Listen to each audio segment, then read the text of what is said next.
Hello বন্ধুরা, আজকে আমরা আনবক্স করব একটি নতুন এসি কভার এবং দেখব এর ডিজাইন, কোয়ালিটি আর ব্যবহারিক দিকগুলো। যদি তোমার এসির জন্য ভালো একটা কভার খুঁজে থাকো তাহলে ভিডিওটি পুরোটা দেখো। আমি আমার বাড়ির দুটো এসির জন্য অর্ডার করেছিলাম এই দুটো কভার এবং দেখে তো মনে হচ্ছে একদম প্রিমিয়াম কোয়ালিটি। দেখতেই পাচ্ছ এর ওপরের ম্যাটেরিয়াল ওয়াটারপ্রুফ এবং ডাস্ট প্রুফ, আর ভেতরের অংশ সফট ফেব্রিক দিয়ে তৈরি। এটা কি আসলেই টেকসই হবে? চলো একটু পরীক্ষা করি। এই যে এর ইলাস্টিক দেখতে পাচ্ছ, এটা একদম স্মুথ, মানে লাগানো ও খোলা সহজ হবে। সেলাইগুলোও বেশ মজবুত লাগছে, লং লাস্টিং মনে হচ্ছে। চলো দেখি এটা এসির সাথে পারফেক্টলি ফিট হয় কিনা। এই কভারগুলো 1 টন, 1.5 টন এবং 2 টন সমস্ত এসির জন্যই পাওয়া যাচ্ছে।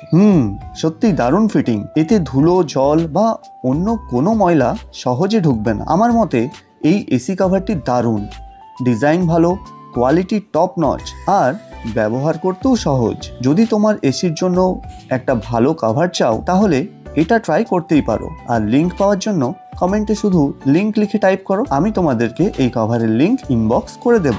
ভিডিওটি যদি ভালো লেগে থাকে তাহলে লাইক দিও, শেয়ার করো আর ফলো করতে ভুলো না। দেখা হচ্ছে পরের ভিডিওয়। বাই।